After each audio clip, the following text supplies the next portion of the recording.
Hubs. Welcome back, wife. Back to our Q&A podcast. Yep. Yes, it is. What's new? Not a whole lot. Just grinding through the books that I'm on the hook for. And, grinding. Grinding. Yeah. I mean, complete first world problems, but doing 2 books kind of simultaneously was not the best idea. Yeah, but just kind of had to be done. Nobody else is really picking up the sustainability torch and running with it, probably because everybody else is smarter than Diana Rogers and I. So, yeah. All right. Well, let's go ahead and get started with our first question from Erica. Let's see. She says, I aced the 7-day challenge like your wife. So why am I doing this? Hello. I loved your book, Wired to Eat. I'm a 31-year-old female, 6 foot tall, at my goal of 160-ish pounds, 20% body fat. I've never been heavy, don't have diabetes in my family. I do have a history of disordered eating, counting, restricting calories, and then binge eating until a year ago when I found low carb. I've been on thyroid meds for a few months now, possibly because of the calorie restriction, and I've had high cholesterol all my life, and now it's even higher since starting keto 2 months ago. It went from a total of 274 to 336, and my HDL ratio went from 3.2 to 4.7. Triglycerides are now 106, non-fasting. I haven't had my A1C checked for a while, but it was 5.3 long before keto, and I'm going to get my LDLP and fructosamine checked soon. Low carb and intermittent fasting has really helped me maintain my weight while avoiding trigger foods. I went full keto 2 months ago because the hunger control intrigued me. It's gotten much more tolerable, but I still get hunger pangs for breakfast and afternoon snacks daily. But for the first time in my life, my very hormonal acne has cleared up from keto, which is awesome. Now I took the test after 2 months of keto and aced it. Every day of the challenge, my glucose was similar to your wife's, even the day I ate a donut. So my question is, why am I doing this whole low carb thing? I guess no pimples and no trigger foods is a good enough reason, but my question is, are bad carbs even that bad in my case? Maybe my insulin response is a different picture as my weight seems to come back easily with carbs, but it sure makes resisting cravings difficult now that I know my glucose response will be fine if I have a donut, and I'll go back to my usual mild ketosis within a few hours if I can manage not to eat again soon after. Any tips? Has your wife changed how she eats now that she knows her blood glucose will be fine with most anything she eats? Thanks so much for your response. How have you navigated this stuff, knowing that you have more latitude than I do, or many? Because I don't feel the effects of like a carb, like of a heavy carb meal. I don't feel foggy-headed and like vision changes or any of the things that you and some other people get. You've mentioned that like if we do a Mexican food bender where you do the tacos and the rice and the beans, you'll be like, I don't feel great. It's not, I recover pretty quickly, but I don't feel great. But the main reason why I still eat this way is because, gosh, even though my blood glucose level isn't rising, there's tons of research that shows like if you keep your sugar levels low, like you age better, you feel better. Like I'm 41 and I want to, be able to do the things that I do now and hopefully even more things when I'm 61 or 81. So for me, it's an aging well thing. My mom had autoimmune disease and she had rheumatoid arthritis. And so, and hip problems seem to kind of run in my family. So I feel like eating well and trying to maintain mobility in my hips, it's a big deal for me. So I guess, you got to figure out what your reason is. But like acne was, my family, I had acne growing up. All of my uncles and my dad have, those kind of pitted scars from acne on their face. So that's a big deal for me as well. Gosh, I don't know, like... Yeah, and so in Wired to Eat, when I discuss this, we use this 7-day carb set as just kind of here's the deal. The vast majority of people don't respond like you guys do. It is the basic thing.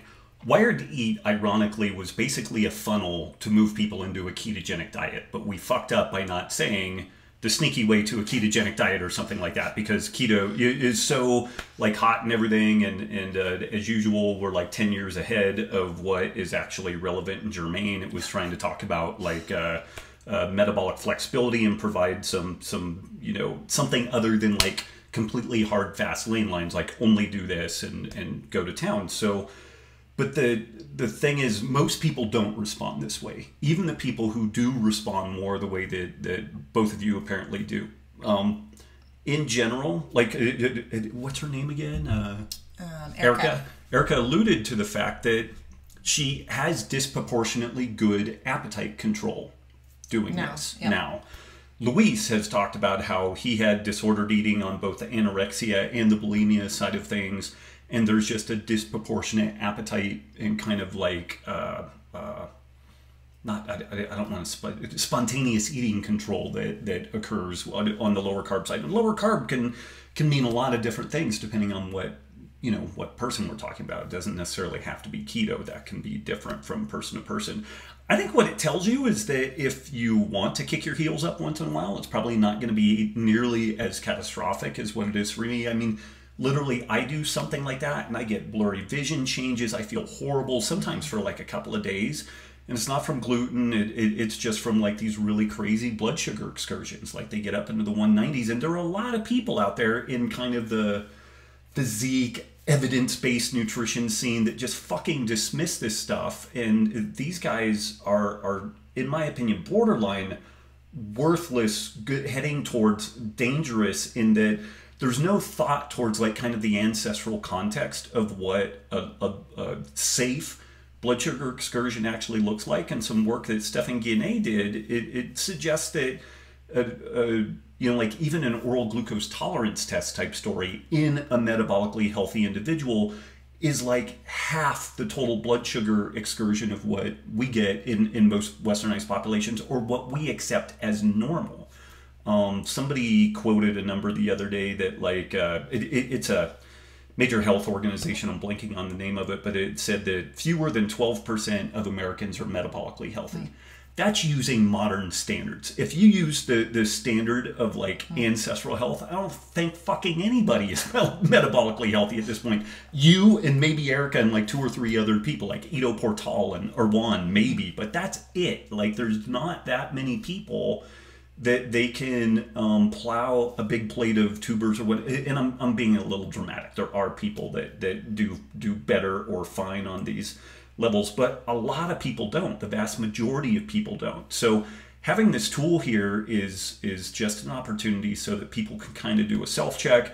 What we've noticed also is that on the coaching side, the coach can go into their practice in kind of a diet agnostic scenario when they're first working with someone, and they're like, hey, I don't know, let's just see what happens, and then it's like, well, it's like the Far Side cartoon with the 2 deer, and the 1 deer has like a bullseye, and he's like, bummer of a birthmark, man, So the coach then, or the doctor, or whoever, they look at the person, they're like, well, gee whiz, we talked about your blood sugars. If they go here, then that's bad. And how do you... So it's almost like the person leads their way to this process. They're like, okay, I either need to eat different carbs or fewer carbs, or face the consequences. It's a big eye-opener for a lot of people. It's a big eye-opener. And it kind of offloads the responsibility from someone like me being the bad guy.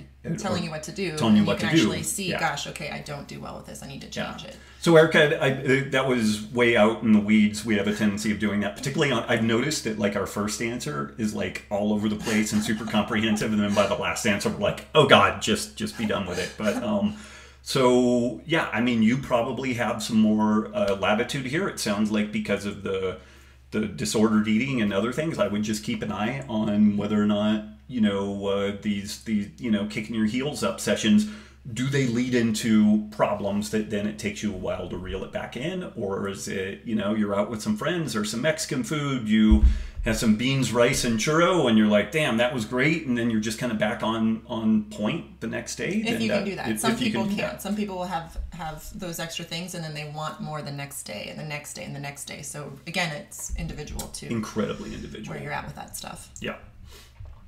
Okay. Our next question is from Tom on beer and blood sugar. Robb and Nicki, thank you both so much for the work you do to educate the paleo keto community. I've been paleo for nearly 6 years now and keto for 2 due to a suggestion given me after having a colectomy and still not feeling good. The results I've experienced are nothing short of miraculous. This has led me to become a huge advocate for the lifestyle and to share it with anyone who will listen. I do heating and air conditioning service, which affords me the opportunity to share with many people. My question is this. You have mentioned many times that we should do as many N=1 experiments to see what works for us individually. I have been keeping tabs on my blood sugars, blood pressure, oxygen and heart rate levels, as well as several clinical blood tests. I don't visit the doctor very often since all they want to do is shove drugs in me every time I go in. Over the years, I've been able to hone in on the majority of foods or lifestyles that make me feel good and the ones that make me feel not so good. That said, I want to pose a question to you. I've done this test over and over and I'm very shocked by the results. If I have a typical dinner with a salad or veggies, some sort of meat, then pair that with low-carb wine or tequila, lime and soda water, both very low-carb drinks, my blood sugars will be somewhere between 130 and 180 2 hours later.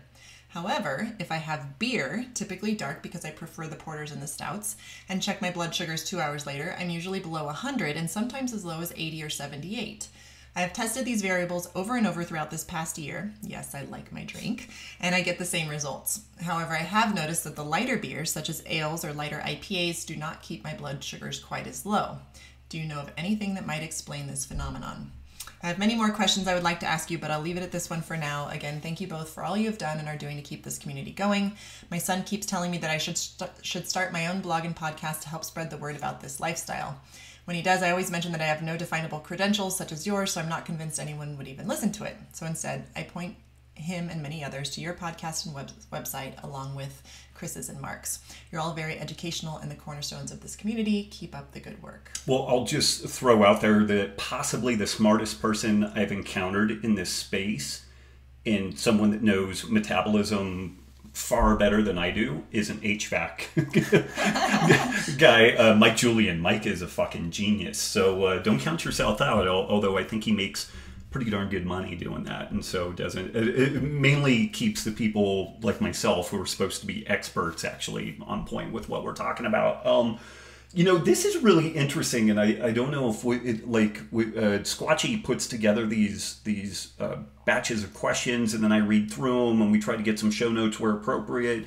I know there were some questions around like blood sugar levels and alcohol, so I don't know if we did it already or it's coming up, but there's this kind of wacky phenomena where alcoholics tend to have very low blood sugar levels and very low A1C levels because the alcohol tends to suppress blood sugar production, and there's a whole it's oxidative prioritization stuff, so it's kind of interesting, but I don't know why we would see that in this case. My only thought is that there may be some sort of an antioxidant effect going on with the beer, that maybe it's mitigating kind of a stress or inflammatory response, whereas like with most people they might get a stress or inflammatory response, and in this case maybe not. I mean, the fact that we're going, if I had initially seen this and somebody just said, hey, when I eat XY meal with alcohol versus without alcohol, and with alcohol the blood sugars are lower, assuming that we're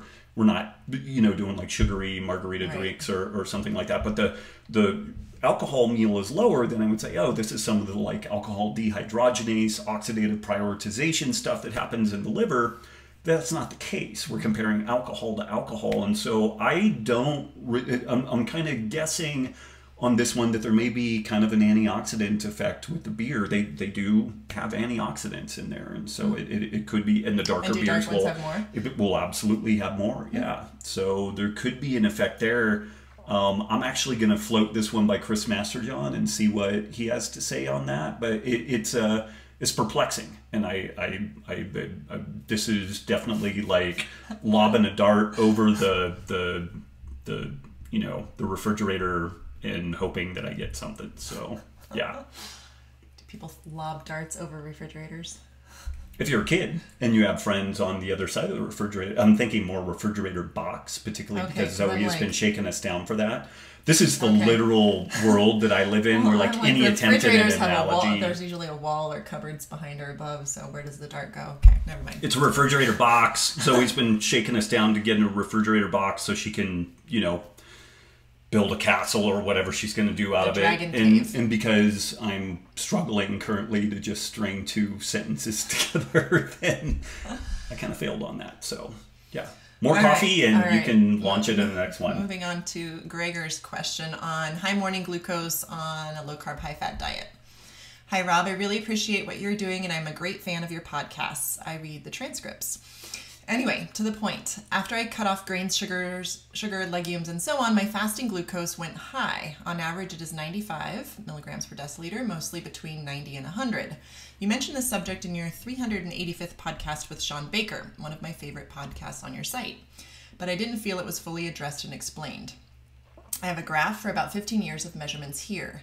Around 2010, I turned paleo, low carb, high fat. Recently, I've measured my fasting insulin level and it was 4.9. I have also measured my glucose levels for one typical day and it is very stable between 90 and 109. Here's the graph of that. The orange vertical lines are meals. I eat only twice a day. I know I'm no diabetic. I have no health issues except 2 to 3 mild autoimmune diseases. The symptoms come and go. Is my quite high fasting glucose anything to worry about? I have a friend following quite similar diet and lifestyle, and his fasting sugar is around 70 to 75. Does my 95 milligram per deciliter fasting sugar have negative impact on my health, aging, speed, and so on? And if so, can I do anything about that? Thanks for taking one more time. Yeah, a couple of things on this. Like the dawn phenomena tends to be where people see this significantly. In the morning, we get a little bit of a cortisol release, helps us get going, and that will definitely elevate blood sugars and perhaps disproportionately in some people. This is where like kind of triangulating in on this is helpful. So we've got some fasting blood glucose levels, which is okay, but it's very like snapshot. Mm-hmm. So now we want to start thinking about, okay, what does this thing look like over time? It sounds like Gregor tracked this over a day, but still we want to know weeks and months and stuff like that. And that's where A1C and fructosamine can help us kind of triangulate in on this. If fasting blood glucose seems to be consistently high, but A1C is normal, then we're kind of like, okay, not a big deal. We're not getting complete excursions, that are problematic. They're not high all the time.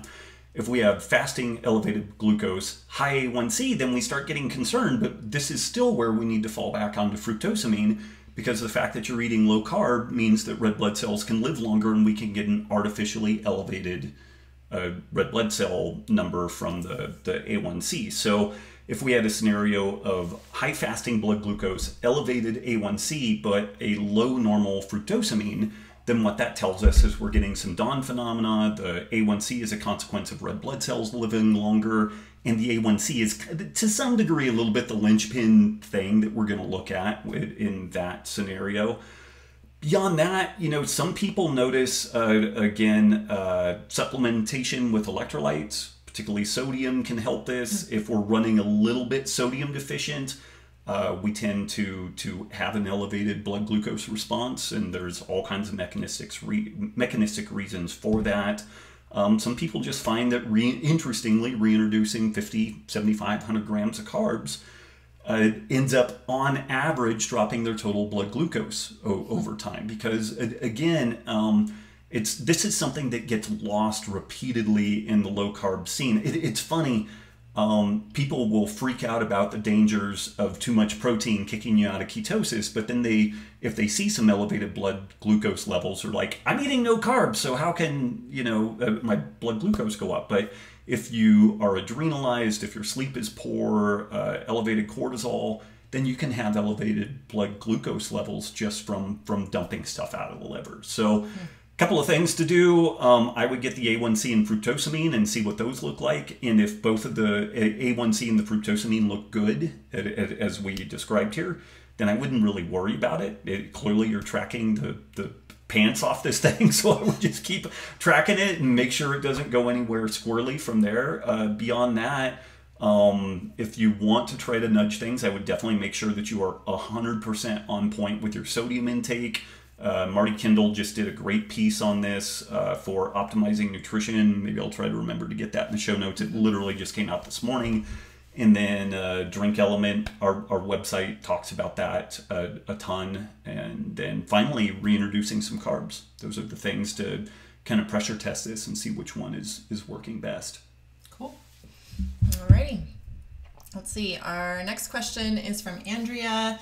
On a paleo approach to skincare, Rob, do you have any advice about skincare, such as use of any daily moisturizer or other products? I don't use daily sunscreen because I tend to have low vitamin D levels, but I use it if I'm going to be outside for an extended period of time.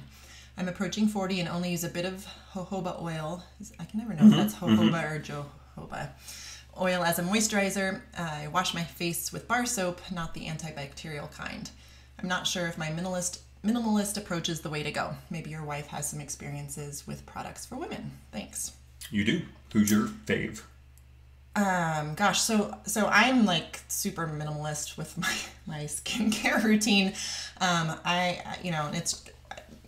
sure there's lots of opinions on this, but just what's ended up working for me. Like as a kid and going, teenager, I used all kinds of, acne soaps and products and whatnot, but I've kind of defaulted now to just basically water. Like I literally wash my face with water. I don't use any soap.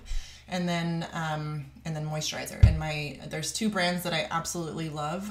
One is Anne Marie Skincare. They have a whole suite of products. And then the one that I love is our dear friend Jessica LaCour.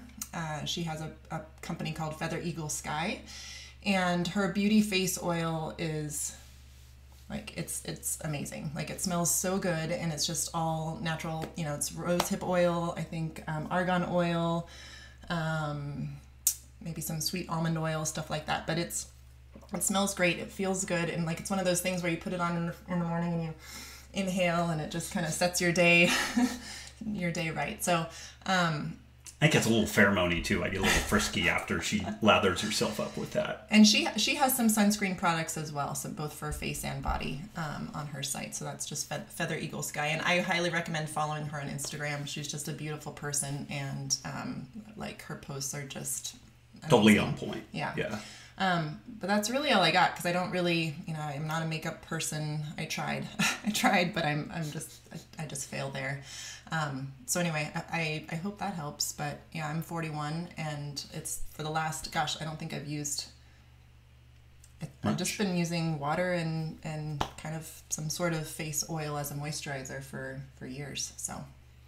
And I would just add to that, I think that the bulk of skincare comes from internal processes. So in circling back around to the first question we had today about kind of blood sugar excursions and whatnot, if you are experiencing elevated blood glucose levels on a consistent basis, and by elevated I mean above ancestral levels, which is way more restrictive than what we're generally accepting as normal within our westernized populations, you are going to age faster than what you otherwise would. And talking about wrinkles and like like liver spots and all that type of stuff, they're basically advanced glycation end product results. And some of it's sun exposure.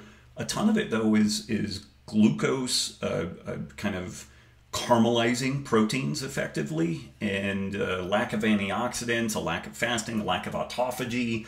I've been beating up on autophagy, but this is one of the reasons for not eating every day all the time, and making sure you get your sleep so that you stimulate that whole restoration process. But I just about got fired out of Whole Foods. I was working part-time at the Fred Hutch Cancer Research Center, part-time running the herb buying section of the nutrition deal at the Roosevelt store in Seattle. And people would come in and they would ask for like all the skincare type stuff. I'm like, listen. So I would hook them up with a Protein Power Life Plan book, walk them over the meat section, have them buy all the stuff, get a little bit of like alpha lipoic acid and a couple of other antioxidants. And it was like maybe 80-90% of them were like a mom with a daughter who had acne. Both of them were concerned about this stuff. The mom's issues different than the daughter's issues. But I'm like, trust me, do this for 1 week, come back.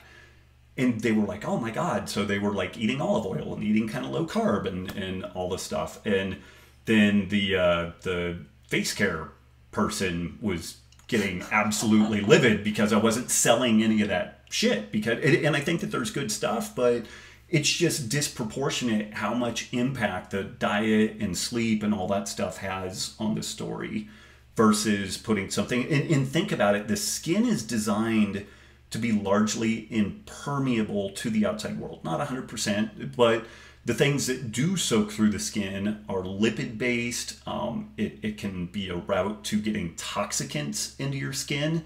If it, like toluene and gasoline and stuff will go through the skin because it's lipid soluble. So you have a very modest effect with something on the surface, like coconut oil. Like if our girls get dry skin, we'll put coconut oil on them and it'll kind of help seal in the juices and all that stuff. But still, I think for the most part, tackling diet is really the way to do this.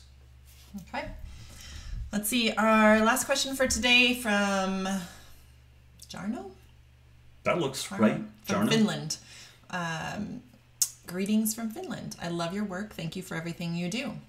I really liked your stance on the carnivore diet as you discussed it with Michaela Peterson. Let's not become vegan zealots about it.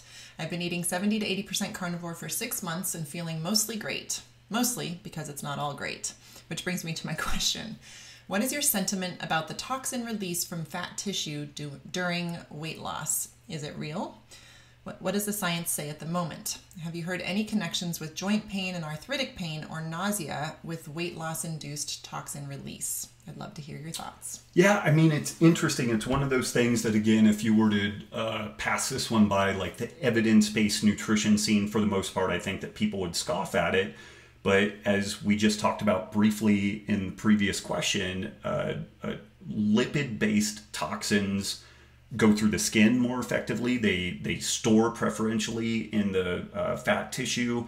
And if somebody is offloading a significant amount of fat, there can be a kind of toxic effect. Some of that can even be like the kind of skewed omega-3, omega-6 balance kind of really gets exasperated during that time. So yeah, this is a real thing. There's not a ton of research on it. There is some research where they actually look at like some of the metabolite endpoints for different common environmental toxicants that are known to accumulate in the fat, and looking at like urine, fecal, and I think to some degree breath release, and it's elevated in people that are losing significant amounts of fat. So it's not accepted science, but the theory makes a lot of sense, and I would say that we have enough anecdote there that it's like probably yes, this is a thing. What do you do about it? It is a good question. Some liver support like alpha lipoic acid. Jarrow Formulas has a slick liver support formula that has milk thistle, alpha lipoic acid, selenium, and a couple other cofactors that are involved with kind of multiple angles in the liver detox pathway. Getting some fiber is one of the valuable spots for fiber if a process like this is going on, because bile salts do associate with fiber, and if those are pulled out of the feces and not reabsorbed, then the fat soluble toxicants that may be in the bile salts actually exit the body instead of getting reabsorbed. So there's maybe some arguments there. And then some of this is just, you got to write it out until you reach that kind of weight loss goal, and then that should in theory be less of an issue. All right, I think that was our last question for the day. Anything else? I don't think so. Okay. Check us out on Instagram at DasRobWolf. Sign up for the YouTube channel. Our YouTube channel, because we drip these questions out one at a time during release week. And if you have questions, go to robwolf.com and you can submit those on the contact page. Cool. Awesome. Thanks, wife. Yeah. Thanks, Hubs.